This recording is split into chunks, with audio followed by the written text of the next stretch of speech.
오늘 주신 말씀은 예레미야 6장 16절입니다. 같이 일어나셔서 같이 읽도록 하겠습니다. 여호와께서 이와 같이 말씀하시되 너희는 길에 서서 보며 옛적 길 곧 선한 길이 어디인지 알아보고 그리로 가라. 너희 심령이 평강을 얻으리라. 하나 그의 대답이 우리는 그리로 가지 않겠노라 하였으며.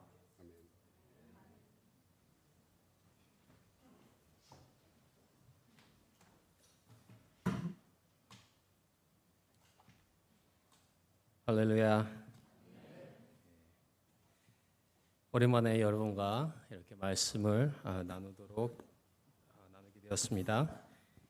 이 자리를 허락해 주신 하나님께 먼저 감사의 말씀을 드립니다. 아마도 여기 계신 대부분의 여러분들은 제가 누구인지는 아실 거예요. 근데 처음 뵙는 분들을 위해서 제가 짧게 소개를 드리도록 하겠습니다. 저는 2011년도부터 능력교회에서 사역을 했었고요. 지금은 신시내티 에리아 바프티스트 어소시에이션, 짧게 얘기해서 카바라고 합니다. 카바에서 커뮤니케이션 디렉터로 봉사를 하고 있으며, 이 카바라는 이 단체는 어떤 곳이냐면은 신시내티 전 지역에 있는 남침내 교단 교회를 서포트하고요. 그 다음에 목회자들을 위해 교회를 위해 이렇게 이제 서포트하고 필요한 리소스가 있으면은 주고 이렇게 하면서 이제 도와드리고 있습니다. 그리고 이제 철치 플랜팅도 같이 이렇게 섬기고 있고요. 그리고 이제 여러 가지 하면서 지금은 온라인으로 말씀을 전하는 바이보케이셔널 목회자로 섬기고 있습니다. 바이보케이셔널로 있으면서요, 저는 여러분들에게 꼭 드리고 싶은 말씀이 있었습니다. 아마도 제가 몇 년 전에도 아마 이야기를 했는데요. 여러분 정말로 신앙을 잘 지키고 계십니다.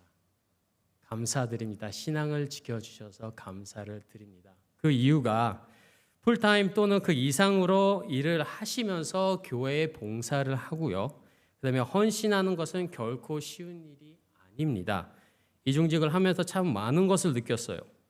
진짜 영적 전쟁터라는 곳이 어떤 곳인지 제가 느꼈고요. 또 경험을 했고, 그다음에 그 가운데서 믿음을 지키려고 노력하시는 성도님들의 마음을 이해할 수 있었습니다. 아마도 오늘 이 자리에 정말로 지치신 분들, 마음에 슬픈 마음으로 지금 가득하신 분들, 그다음에 걱정과 불안 속에서 계신 분들도 계실 거예요. 하지만은 이것만은 기억하시길 바랍니다. 하나님께서 여러분의 모든 상황을 알고 계시고요. 언제나 함께 계십니다.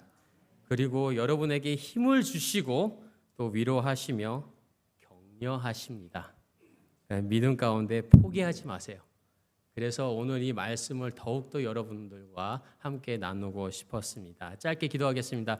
사랑이 많으신 하나님 아버지, 감사합니다. 이 작은 종이 주님 단에 섰습니다. 하나님 아버지, 오늘 이 시간 오직 성령님께서 저희들 마음의 문을 열어주시고 오직 성령님께서 저희들 마음에 말씀하여 주시옵소서. 감사합니다. 예수님 이름으로 기도드립니다. 여러분, 우리가 살아가는 이 시대는 정보와 기술의 발전으로 인해 점점 더 편리해지고 있습니다. 행복해지고 잘 살고 있다는 건 좀 다르죠. 편리해지고 있다는 것은 당연한 것 같은데, 아마도 여러분 다 가지고 계실 거예요. 여기 스마트폰 하나 있으면은 세계 어디든지 가서 원하는 정보를 얻으실 수가 있고 사람들과 쉽게 소통할 수가 있습니다. 또한 요즘에 차의 내비게이션을 사용하신 분보다 스마트폰으로 내비게이션 사용한 분들이 더 많은 것 같더라고요. 그 이유가 차에 들어가 있는 내비게이션 기능보다 여기에 있는 기능이 훨씬 좋아요. 스피딩은 안 하겠지만은 경찰이 어딘지도 다 알려주고요. 그다음에 얼마나 빠른 속도로 달리고 있는지도 다 알려줍니다. 그런데 만약에 운전을 하다가 아무것도 모르는 길로 가다가 이 내비게이션이 딱 끊겼다, 아니면은 인터넷이 끊긴다면은 어떻게 될까요? 그 생각 한번 해보신 적이 있으신가요? 상상이 가세요? 인터넷이라는 게 20년 전에는 인터넷이라는 것도 없었는데, 좀 더 전이겠죠. 근데 인터넷이 지금 끊긴다고 하면은, 지금 여러분이 앉아 계시는데 전파가 안 터진다고 하면은 얼마나 사람들이 많이 혼란에 빠질까요? 이 세상은 방향을 잃고요. 어디로 가야 할지 몰라 헤매게 될 것입니다. 그리고 무엇을 해야 할지 불안과 두려움 속에서 갈팡질팡하게 될 것입니다. 이 상황이 오늘날 많은 사람이 겪고 있는 상황일 것 같아요. 삶의 방향을 잃어버렸습니다. 어디로 가야 할지 몰라요. 무엇을 위해 살아야 할지 모르고요. 무엇을 믿어야 할지도 모릅니다. 그런데 오늘날 교회와 그리스도인들도 예배와 기도, 그 다음에 회개를 잃어버리고 있습니다. 처음 예수님을 만났을 때 그 뜨거움은 어디로 갔습니까? 예배 속에서 하나님을 만나는 감격은 어디에 있습니까? 기도의 응답을 기대하는 그런 설레임은 지금 어디에 있을까요? 세상의 빛과 소금이 되어야 할 교회가 오히려 세상의 기준에 휩쓸려 가고 있습니다. 그렇기 때문에 저희들은 다시 한번 신앙의 기본, 교회 기본, 예배의 기본으로 돌아가야 합니다. 오늘 본문의 말씀은요, 하나님께서 이스라엘 백성에게 옛적 길, 곧 선한 길이 어디에 있는지 알아보고 그 길로 가라고 명령하고 계십니다. 이것은 단순히 그 과거에는 하나님이 이렇게 했다, 너의 조상들이 이렇게 했다, 그것을 생각해라, 그게 아니라 하나님께서는 처음부터 우리에게 주신 신앙의 기본을 다시 회복하라는 의미입니다. 하지만 백성들은 우리는 그렇게 하지 않겠습니다라고 이야기를 해요.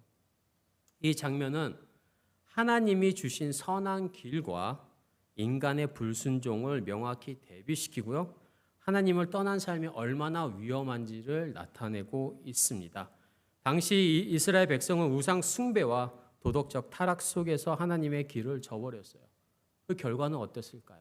당연히 멸망과 심판이 있었습니다. 저도 이제 얼마 전에 그 음악가의 인터뷰를 봤는데요. 하루에 연습을 많이 하시겠죠. 근데 그분이 이야기를 하시기를 하루에 연습의 반을 기본기에 투자한다고 하더라고요. 아주 유명한 분이에요. 그런데도 기본이 흔들리면 안 된다고, 새로운 테크닉도 좋지만은 기본에 충실해야 한다는 이야기를 들었을 때 저 또한 많은 생각을 하였습니다. 부모님들이 아마도 아이들에게 공부를 할 때 항상 뭐라고 하나요? 기본기에 충실하라 그러잖아요. 그렇죠? 특히 이제 저도 그거 많이 들었어요. 듣고 자라고, 특히 이제 수학을 할 때는 기본기가 충실해야지 나중에 갔을 때에도 이제 이게 튼튼하게 공부를 할 수 있다, 무너지지 않을 수 있다. 운동도 마찬가지라고 생각을 합니다. 운동을 할 때 처음에 기본기를 충분히 하고 해야지 다치지도 않고 나중에 여러 가지를 배우고 더 했을 때 더 위로 올라갈 수 있는 거예요. 신앙생활도 마찬가지입니다. 그래서 오늘 이 시간 하나님 말씀을 통해서 우리의 신앙을 돌아보고요, 어디가 어떻게 잘못이 되었는지, 그리고 어떻게 다시 하나님께 돌아가야 하는지 살펴보도록 하겠습니다. 그래서 오늘 제목을 기본으로 돌아가자라고 정한 겁니다. 세상의 모든 것은 시간이 지나면은 다 변합니다. 다 변해요. 사회도 변하고요, 지식도 변하고요, 성격도 변하고, 가치관도 변하고, 그다음에 심지어는 저희 인간들의 몸도 변합니다. 어린아이로 태어나서 자라서 나중에 이제 이렇게 몸도 변하죠. 그러나 하나님의 말씀은 절대로 변치 않습니다. 그렇기 때문에 저희들이 하나님 말씀을 진리라고 하는 거예요. 세상이 아무리 변해도 변치 않는 그 하나님의 말씀. 그래서 오늘 저희들이 말씀을 보면서 또 여러분들이 신앙생활을 하면서 결코 저희들의 신앙 또한 변치 않아야 합니다. 오늘 설교에서는, 말씀에서는요, 3가지 포인트를 드릴게요. 저는 항상 3가지 포인트를 먼저 말씀을 드립니다. 그 이유가요, 언제 끝날지 알아요. 그러면은 어떻게 이제 첫 번째, 두 번째, 이제 세 번째 마지막이구나, 그런 이제 생각하시기 때문에 첫 번째는 예배의 기본입니다. 그리고 두 번째는 기도의 기본이고요, 세 번째로는 회개의 기본입니다. 그래서 오늘 이 3가지를 같이 한번 이야기 나눠보도록 하겠습니다. 첫 번째, 예배의 기본으로 돌아가자입니다. 예배란 무엇입니까? 오늘 기도에도 있었죠. 요한복음 4장 24절에 보면은 하나님이 영이시니 예배하는 자가 영과 진리로 예배할지니라. 예배는 우리가 하나님을 만나는 자리입니다. 그리고 예배는 단순한 종교 행위가 아니라요, 잘 기억하세요, 우리의 존재 이유입니다. 예배는 우리의 존재 이유입니다. 그러나 오늘날 예배가 정말로 많이 변질이 되었어요.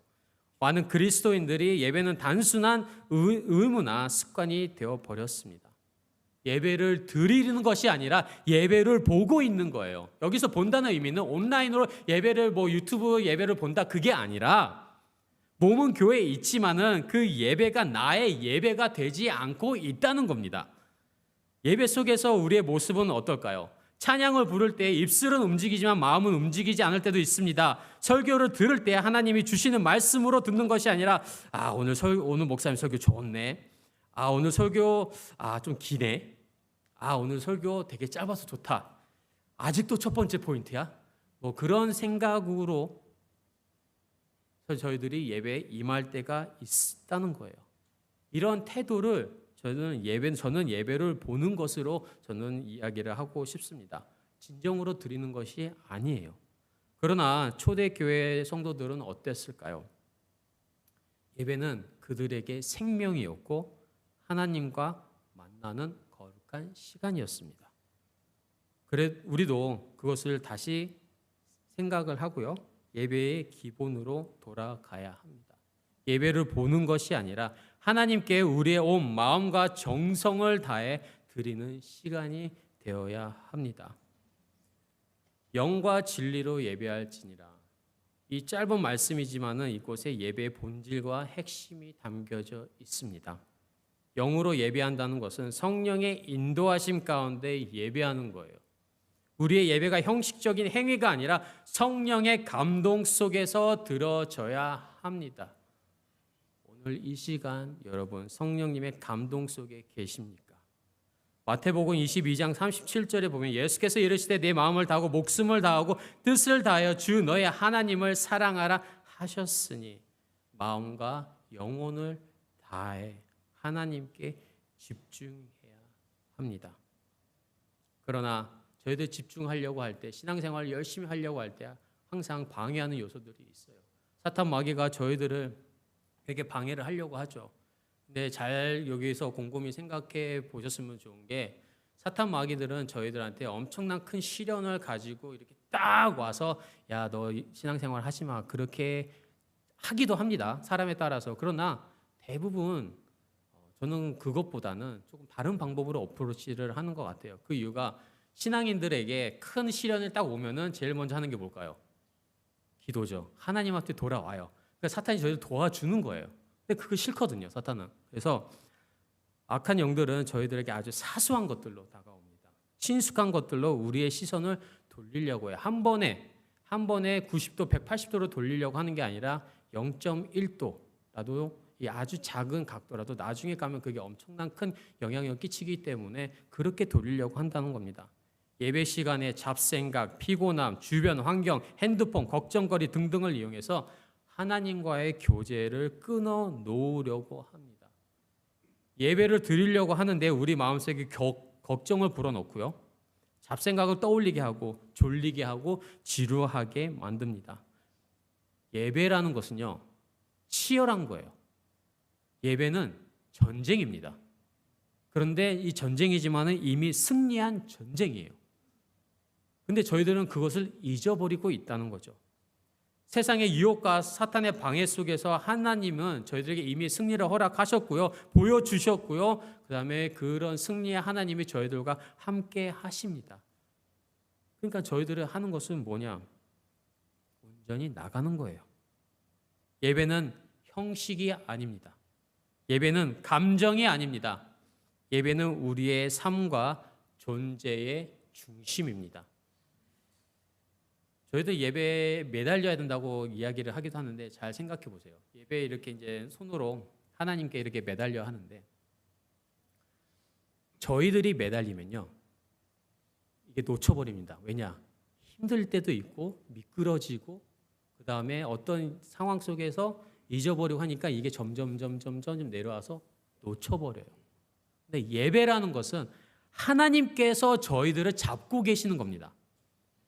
예배를 드릴 때 성령의 감동하심 속에서 인도하심 속에서 드린다는 것은 내가 와서 드리는 것이 아니라 내가 하나님을 위해 드리는 것이 아니라 성령님께서 저희들을 데리고 이끌고 와서 성령님께서 예배를 드릴 수 있도록 저희들의 마음에 감동을 주시는 거예요. 예배라는 저희가 주인이 아니라 성령님 하나님께서 이미 그곳에 계시고요. 성령님 하나님께서 저희들을 인도해서 저희들이 예배를 드릴 수 있도록 도와주시는 겁니다. 그것을 기억을 하셔야 돼요. 붙잡고 있는 거는 하나님이 저희들을 붙잡고 있는 거지 저희들이 하나님 붙잡고 있는 게 아니에요. 그리고 이 손은 절대로 빠지지 않습니다. 하나님께서 여러분 잡으시잖아요. 절대로 놓지 않으세요. 그리고 진리로 예배한다는 것은 하나님의 말씀을 중심으로 예배하는 것입니다. 예배는 단순한 감정적 경험이 아니라 단순한 종교적 행사가 아니라 하나님의 말씀을 기반으로 해야 합니다. 디모데후서 3장 16절 17절 보면은 모든 성경은 하나님의 감동으로 된 것으로 이렇게 시작을 하잖아요. 이것은 살아계신 하나님과의 만남을 의미를 하는 거예요. 예배라는 것은 하나님과의 영적 교제 시간이 되어야 합니다. 하나님의 임재하심을 저희들이 경험을 해야 하는 거예요. 세상 속에서 아무리 힘들어도 아무리 고달파도 그거를 다 내려놓고 전적으로 하나님을 의지를 하는 것이 예배입니다. 즉 예배는 저희들의 삶이 돼야 돼요. 그냥 주일 1시간 이 교회에 나와서 드리는 것이 예배가 아닙니다. 물론 이건 공동체 하나의 예배이긴 하지만은 제가 말씀을 드리는 것은 예배는 삶이 돼야 돼요. 아마 이 예배는 삶이다라는 그 이야기를 너무 많이 들으셔서 익숙해서 더 이상 설명이 필요 없을 정도일 수도 있습니다. 그런데 진짜 저희들이 물어봐야 하는 질문은 정말로 그렇게 살고 계십니까? 우리가 이렇게 살아가는 가운데 예배를 기억하고 매일 실천하며 살아가고 계십니까? 로마서 12장 1절에 보면 그러므로 형제들아 내가 하나님의 모든 자비하심으로 너희를 권하노니 너희 몸을 하나님이 기뻐하시는 거룩한 산 제물로 드리라. 이는 너희가 드릴 영적 예배니라.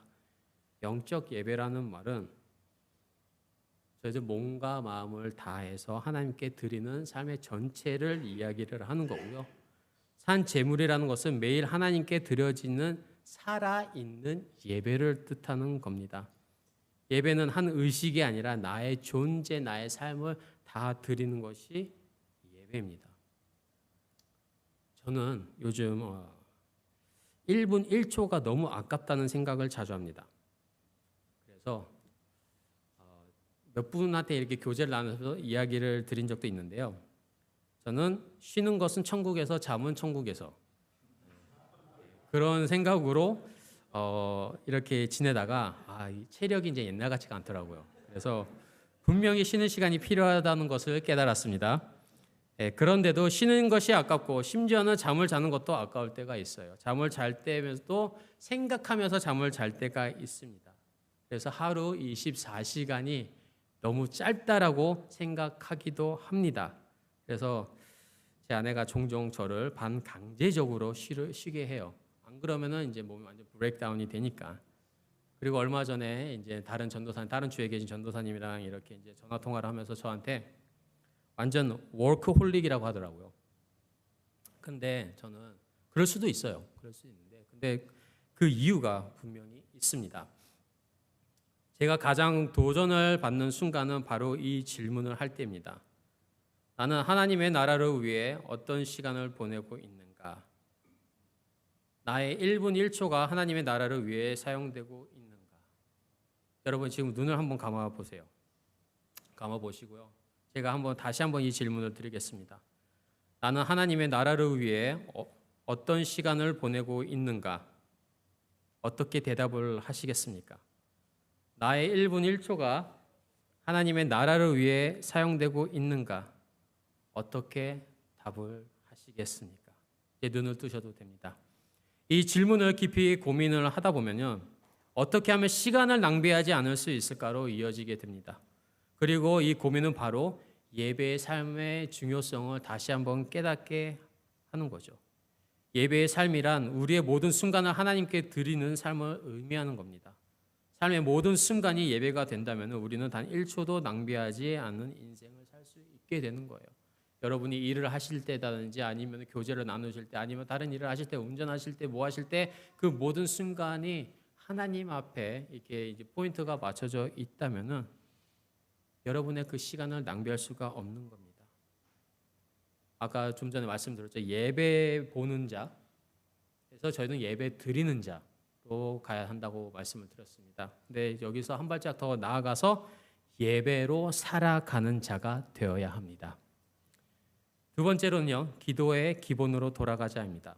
저희들이 기도란 무엇인가라는 질문에 아마 많은 대답을 하실 거예요. 하나님과의 교제, 커뮤니케이션 등등 선데이 스쿨 아이들한테도 이야기해도 정말 많은 다양한 답들이 돌아옵니다. 근데 저도 지금까지 이렇게 생활을 하다 보면서 이 표현이 정말 와닿았어요.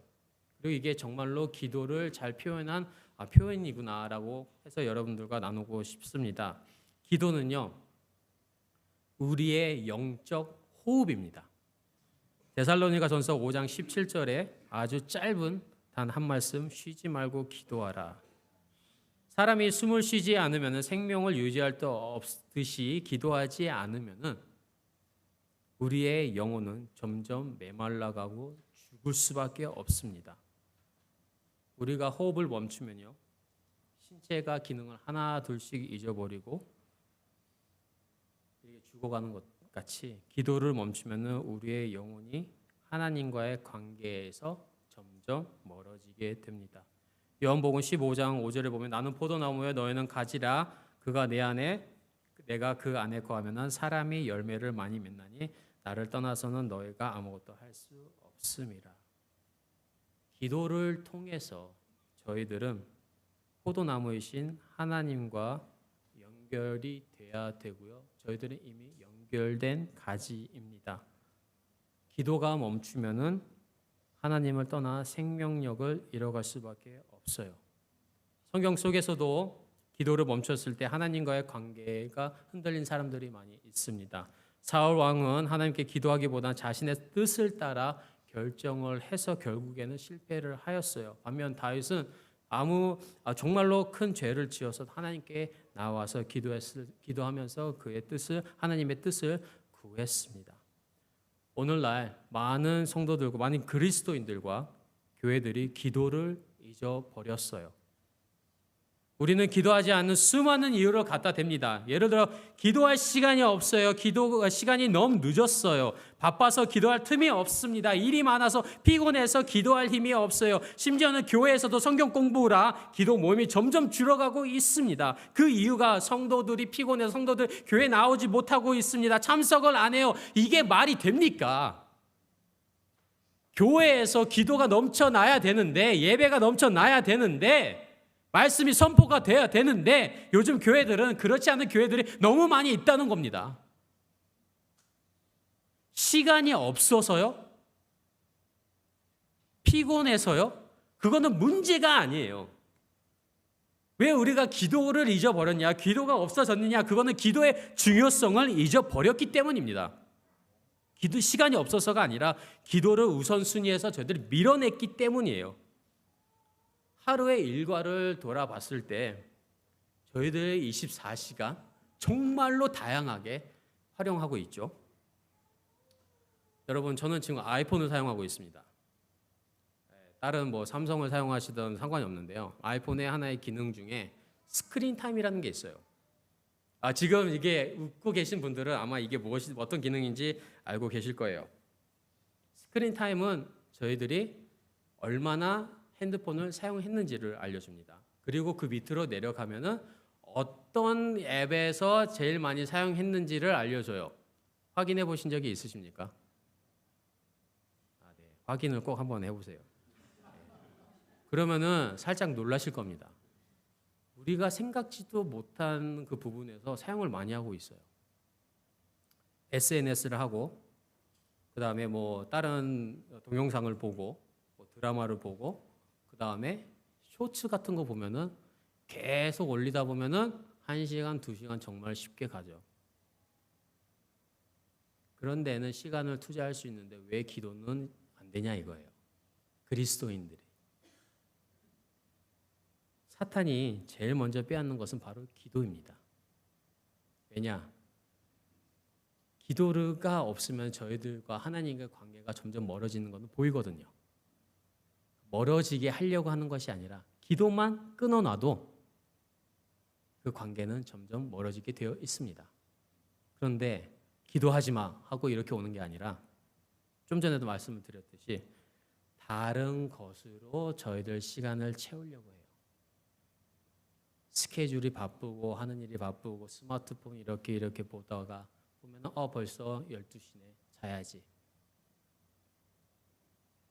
저희들이 기도할 틈조차 주지 않도록 계속해서 넣는 것입니다.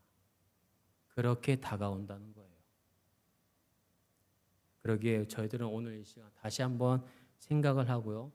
다시 한번 저희들 삶이 어떤지 보고 기도의 자리로 돌아와야 합니다. 기도는 선택이 아니라 필수입니다. 영혼을 살리는 생명의 호흡이에요.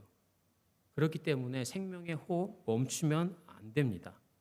기도는 단지 저희들이 원하는 거 하나님 이렇게 해주세요 저렇게 해주세요 지금 이런 문제가 있습니다 해결해 주십시오 그게 아니라 하나님과의 관계 그 자체란 것입니다. 특별한 순간에만 하는 것이 기도가 아닙니다. 삶의 모든 순간에 이루어져야 하는 것이 기도입니다. 빌립보서 4장 6절과 7절을 보게 되면 아무것도 염려하지 말고 다만 모든 일에 기도와 간구로 그다음에 너희 구할 것을 감사함으로 하나님께 아뢰라. 그리하면 모든 지각에 뛰어난 하나님의 평강이 그리스도 예수 안에서 너희 마음과 생각을 지키시리라. 기도의 자리로 돌아가십시오. 기도의 자리로 돌아가야 합니다. 또 그 왜 기도의 자리로 돌아가야 되냐? 기도의 능력이 있기 때문입니다. 역대하 7장 14절에 보면은 내 이름으로 일컫는 내 백성이 그들의 악한 길에서 떠나 스스로 낮추고 기도하여 내 얼굴을 찾으면 내가 하늘에서 듣고 그들의 죄를 사하고 그들의 땅을 고칠지라. 기도는 능력입니다. 하나님의 능력을 경험하는 통로입니다. 기도를 하면은 사람이 변하고요. 기도하면은 교회가 변합니다.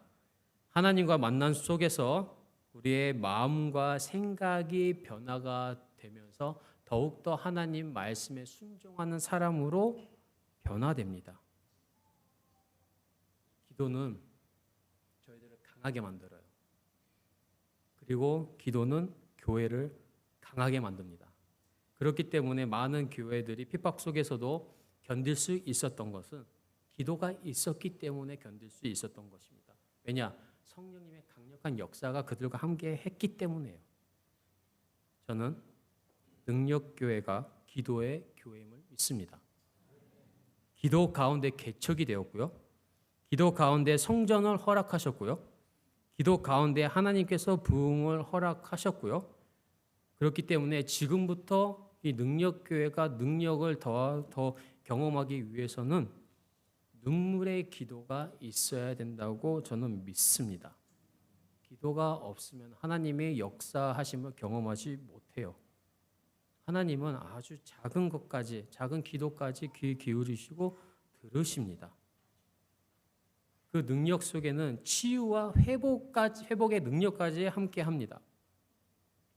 기도 없이 살아가는 신앙은 점점 약해지고 무기력해져요. 힘이 없어져요. 그러나 기도하는 순간 어떤 일이 일어나느냐? 영적인 눈이 열리고 하나님의 은혜를 경험하게 됩니다. 여기에 계신 모든 분들이 하나님의 은혜를 이미 경험하고 계신다고 저는 믿습니다. 단순한 기도는 단순한 말이 아니라 하나님의 치유와 회복을 경험하는 능력이에요. 여러분이 치유가 되면요. 어떤 일이 일어나냐? 여러분의 가정이 치유받습니다. 여러분 모든 가정이 치유가 받잖아요. 그러면 어떻게 되느냐?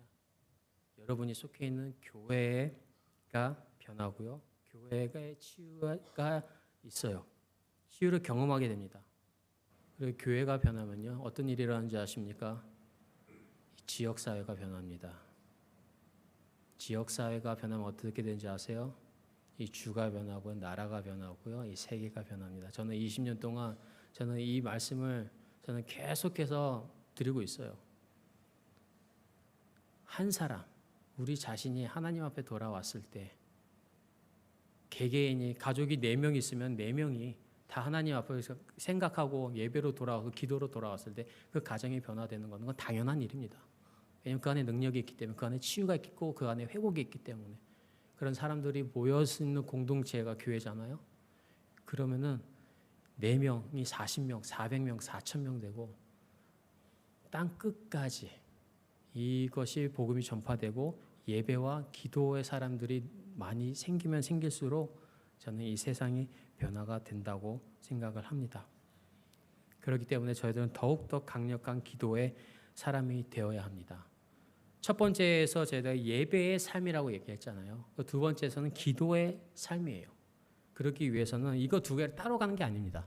항상 이 예배의 삶을 사는 사람과 기도의 삶을 사는 사람들은 같이 가는데요. 저희들은 작은 일에도 기도하고 큰 일에도 기도를 해야 합니다. 어떤 결정을 내리기 전에 기도하시고, 결정 내린 후에도 기도하시고, 문제를 만났을 때 기도하시고, 문제가 해결됐을 때도 기도하시고, 기쁜 일이 있을 때 감사의 기도를 올리시고요. 어려운 일이 있을 때 하나님께 기도로 나오시고, 출근길 운전할 때 일을 하면서도 기도할 수 있어야 되고, 누군가를 만났을 때 대화하기 전에 기도하고, 만나고 난 후에도 그를 위해서 기도를 하고요. 하루를 마무리하며 하나님께 감사의 기도를 드릴 수 있어야 합니다. 그리고 아침에 일어나 눈 뜨자마자 하나님께 또 감사의 기도를 올려 드릴 수 있어야 돼요. 이것이 기도의 삶입니다. 모든 순간에 기도하시길 바랍니다. 하나님과 끊임없는 교제가 있어야 합니다. 특정한 시간과 장소에서만 하는 것이 아니라, 교회 나와서만 기도하는 것이 아니라, 우리가 숨 쉬듯이 매 순간마다 하나님과 나누는 대화가 되어야 합니다. 삶 자체가 예배가 되고 삶 자체가 기도가 되어야 된다는 것이죠. 즉 간단하게 이야기를 하면요, 언제 어디서든 하나님을 의식하며 살아가야 된다는 의미입니다. 한마디 한마디 할 때, 한 걸음 한 걸음 걸어 나갈 때, 운전할 때, 요즘 운전하다 보면은 아마 여러분들은 안 그러실 거예요. 근데 저는 정말로 많이 봅니다. 운전을 이렇게 하잖아요. 그럼 이러고 운전하세요. 그렇죠? 보신 분 계세요? 보신 분 계시면은 회개하세요. 왜냐하면은 운전 안 하시고 다른 차 보고 계시는 겁니다. 예. 근데 진짜 이런 분들 많이 계세요. 그리고 사고 날 때도 정말로 많이 했습니다. 저희도 사고를 1년에 한 번씩 지금 당하고 있어요. 그 이유가 모르겠어요. 뭐 어떻게 했는지 모르겠는데 와서 이제 박든지 이렇게 해가지고 참 이게 한 번 사고 나면은 이게 그 뭐 차도 고치는데도 시간이 걸리고 또 여러 가지 시간이 걸립니다. 저희들이 운전할 때도 욱할 때 많잖아요. 그럴 때 하나님을 의식해야 돼 하고 이거를 쭉 삭히고, 또 화날 때에도 의식해야 돼 하고 쭉 삭히고, 그런 저들의 그 마음이 필요한 것 같습니다. 힘드시면은 기도하세요. 그냥 주여 도와주시옵소서. 기도는 우리의 삶을 변화시킵니다. 우리의 마음을 변화시키고요. 그 다음에 우리의 삶을 바꾸는 힘을 허락하시고 타인을 보는 시선이 달라집니다. 그 다음에 주변 사람들을 사랑할 수 있는 능력을 저희들에게 허락을 하세요. 우리는 매일 매 순간마다 기도는 삶의 중심이 되어야 합니다. 그리고 마지막으로 세 번째, 기도의 기본, 회개의 기본으로 돌아가자입니다. 오늘날 많은 그리스도인들과 교회가 회개의 중요성을 잊어버리고 있습니다. 회개는 신앙의 기본이고 하나님과의 관계를 회복하는 첫걸음입니다. 그다음에 그렇기에 회개의 자리로 저희들 돌아가야 되는데요. 회개를 위해서 저희들이 제일 먼저 생각을 해야 하는 것은 저희들이 죄인이라는 것을 인정을 하는 겁니다. 로마서 3장 23절에 보면 모든 사람이 죄를 범하였음에 하나님의 영광에 이르지 못하더니, 성경은 클리어하게 모든 사람이 죄인이라고 이야기를 하고 있어요. 어떤 사람도 자신의 행위나 노력으로 이루어질 수 없다고 이야기를 합니다. 죄는요, 실수가 아닙니다. Oops, it's my mistake. 아이들이 많이 자주 얘기하잖아요. 죄는 그런 게 아니에요. 하나님과의 관계를 단절시키는 중대한 문제입니다. 이것을 해결하지 않으면은 우리가 예배를 드릴 수가 없고요. 우리가 기도의 삶을 살 수가 없게 됩니다. 요즘 많은 분들은 죄를 너무 가볍게 여기는 것이 있는 것 같아요. 이 정도면 됐겠지. 이 정도야. 사람들 다 괜찮다고 하는데 목사님도 이렇게 얘기를 안 하는데, 그리고 스스로 합리화를 하는 경우가 많이 있어요. 그러면 어떤 일이 생기느냐? 처음에는 이제 죄책감이 좀 들어요. 좀 찔려요. 이러면 안 되는데. 근데 이게 한 번, 두 번, 세 번, 네 번 되면은 무뎌지죠. 그러면 그 다음 단계로 갑니다. 이것도 괜찮을 거야. 그렇게 가고 하나씩 올라가서 나중에는 내가 어디에 있는지, 내가 지금 무슨 일을 하고 무슨 그 회개를 해야 되는, 내가 어떤 게 죄고 어떤 게 죄가 아닌지를 구별하기가 힘들어져요. 판단력이 흐려진다는 거예요. 요즘 많은 교회에서는요, 죄에 대해서, 회개에 대해서 말씀을 전하지 않고 있습니다. 왜냐? 그 첫 번째 이유가 교인들이 듣기에 불편하다는 거예요. 목사님, 제발 우리 일주일 동안 이렇게 사무터에서 살고 왔는데 좀 좋은 말씀을 해주세요. 왜 맨날 잘못했다고 합니까? 맨날 고치라고 합니까? 그렇게 이야기한다는 거예요, 성도들이. 그리고 사람들이 안 온대요, 교회. 그럼 목회자들이 성도님들 눈치 보면서 설교를 좋은 쪽으로 하는 거예요. 듣기 좋은 설교를 하는 겁니다. 하나님께서 주신 말씀은요, 우리가 듣기 좋으라고 주신 것이 아니라 우리에게 필요하니까 주신 거예요. 만약에 여러분이 듣기에 불편하다면 그 말씀이 하나님께서 여러분에게 하신 말씀이라는 겁니다. 회개하라고 말씀을 하시는 거예요. 뭔가 있으니까 내가 불편한 거예요, 듣기에. 만약에 이게 내가 진짜 이 분야에서 하나님 말씀 안에 순종하여 살면서 말씀이 전하는 가운데, 말씀을 읽는 가운데 왜 불편합니까? 그게 은혜가 되는 거지. 근데 내가 걸리는 게 있으니까 불편한 거예요. 성령님께서 그 부분을 찝어서 말씀을 해 주시는 겁니까? 나를 불편하게 만든다면 분명히 회개가 그 자리에 필요한 겁니다. 하나님께서 불편하게 하시는 거예요. 교회 리더들이 말씀을 전할 때 불편하게 하는 게 아니에요. 하나님께서, 성령님께서 여러분들의 마음의 문을 열시려고 두들리고 계시는 거예요. 그러니까 불편한 거예요, 제 마음이. 그래서 말씀을 준비할 때도요, 교회 리더들은 정말로 조심하게 대해야 되고, 전할 때는 더 조심해야 됩니다. 왜냐? 이것은 하나님의 말씀이고 하나님께서 성령님을 통하셔서 저희들에게 말씀을 하고 계시는 것이기 때문입니다. 우리는 우리의 죄를 인정하고 하나님 앞에 나아가야 합니다. 회개 없는 신앙은 곧 죽은 신앙이에요. 회개하지 않으면은 우리의 영혼이 점점 무뎌지고요. 처음에는 그 죄가 마음이 찔리고 괴로웠지만은 나중에는 죄로 인식하지 못하게 됩니다. 그렇게 되면은 기도의 힘을 잃어버리게 되고 예배의 그 감각 또한 사라지고, 감화 감동 역사 충만하심이라고 저희들 기도하지 않습니까?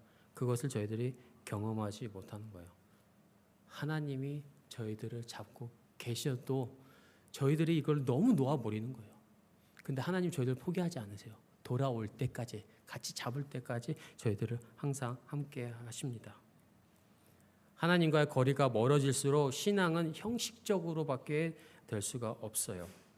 그러나 회개하고 저희들이 주님 앞으로 돌아왔을 때는 주님께서 저희들을 새로 하십니다. 회개는 죄를 인정하는 것에서 멈추지 않고요. 진정한 회개는 저희들의 삶의 변화로 이루어져야 한다는 것입니다. 회개하고 또 돌아온다. 그거는 회개가 아니라고 봅니다. 회개했으면은 고치고 나아가야 되는 것이 회개라고 저는 생각을 합니다. 그리고 하나님께서는 회개하는 자를 절대 외면하지 않으십니다. 그리고 거룩한 삶을 살아갈 수 있도록 저희들에게 힘을 주세요. 오늘날 한국교회가 비판받는 이유는 저는 회개하지 않기 때문이라고 생각을 합니다. 이제 온라인으로 말씀을 나눈다 보면은 밑에 그 글이 쫙 달리잖아요. 수백 개 이렇게 달릴 경우도 있는데 그 부분에 그 댓글을 저는 다 읽어봅니다. 답글은 안 달아도 다 읽어봐요. 그러면 세 가지 캐테고리로 나눠져요. 첫 번째 캐테고리는 딱 봐도 댓글만 봐도 신앙생활을 열심히 하시는 분이구나라는 것을 느낄 때가 있고요. 반대로 아예 신앙생활의 신자도 모르는 믿지 않으신 분들이 댓글을 다신 분들도 있습니다. 그런데 그 중간에 계신 분들이 계세요. 그분들이 어떤 분들이냐면은 한국 교회의 문제가 너무 많아서 교회 나가서 신앙생활을 하고 싶은데 자기가 가는 교회마다 싸운다는 거예요. 교인들이. 목회자들이 잘못을 하고. 그래서 하나님을 열심히 믿고 신앙생활을 하고 싶은데 없다는 거예요. 그런 교회가 찾아보기 힘들다는 거예요. 한국 교회는 큰 부흥을 경험을 했습니다. 동시에 요즘에는 세속적인 문제들도 함께 커져가고 있습니다. 그렇기 때문에 세상은 교회를 보며 실망을 하고 있는 거예요. 그리스도인들과 교회가 세상의 빛과 소금이 되어야 하는데 오히려 그 교회를 보고 하나님을 멀리하게 만드는 그런 죄를 교회가 짓고 있다는 겁니다. 세상과 똑같아지고 있어요. 오히려 세상이 교회를 변질시키고 있습니다. 세상의 가치를 따라가고요. 그 다음에 세상과 타협하는 교회들이 많이 생겨나고 있습니다. 왜 그럴까요? 그럴 때일수록 그런 교회를 볼 때마다 저희들은 기도를 해야 되고요. 다시 오늘 말씀 이 세 가지 포인트, 예배, 기도, 회개, 이 본질로 돌아가야 된다는 거예요. 힘들 때일수록 돌아가시고요. 어려울 때일수록 돌아가시고요. 앞이 안 보일 때 돌아가시고요. 지금부터 특히 이제 비즈니스를 하신 분들이라든지 공부를 하신 분들이라든지 학생 상관없습니다. 어린 아이들 상관없어요. 아이들에게 차세대 사역을 할 때에도 이 기본을 충실하게 알려주면은 그 아이가 세상에 나아갔을 때도 결국에는 이 기본으로 돌아오게 되어 있습니다. 그렇기에 저희들은 이 세 가지 말씀을 항상 기억을 하셔야 합니다. 말씀 마무리하겠습니다. 예배의 기본으로 돌아가야 합니다. 예배는 단순한 형식이 아니라 하나님과의 만남이고요. 영과 진리로 예배하는 삶을 회복해야 합니다. 기도의 기본으로 돌아가야 합니다. 왜냐하면 기도는 영적 호흡이기 때문입니다. 그렇게 저희들 모두가 지금 어디 서 있는지 다시 한번 거울 앞에 말씀이라는 거울 앞에 서서 저희들을 비춰보고 기도의 자리로 돌아가야 합니다. 그리고 회개의 기본으로 돌아가야 합니다. 회개 없는 신앙은 죽은 신앙입니다. 저희들 교회가 빛과 소금의 역할을 감당하기 위해서는 먼저 저희들이 회개하고 거룩한 삶을 살아가야 합니다. 지금 저희들 모두가 다시 한번 하나님께 돌아가야 합니다. 그리고 온전히 하나님과 동행하는 삶을 살아가기를 소망합니다. 다 같이 기도하시겠습니다. 사랑과 은혜가 충만하신 하나님 아버지, 오늘 우리에게 다시 기본으로 돌아가야 한다는 그런 힘을 또 깨닫게 하시니 감사를 드립니다. 예배의 기본으로 돌아가기 원합니다. 기도의 기본으로 돌아가기 원합니다. 회개의 기본으로 돌아가기 원합니다. 하나님 아버지, 저희들 죄인입니다. 하나님, 오늘 이 시간 저희들의 결단을 받으시고 이 말씀을 듣는 모든 성도들이 하나님 앞에 온전히 돌아갈 수 있도록 인도하여 주시옵소서. 우리가 삶 속에서 늘 하나님을 예배하며 기도하며 회개하며 살아가도록 도와주시옵소서. 오늘도 우리 함께 하시는 살아계신 예수님의 이름으로 기도드립니다.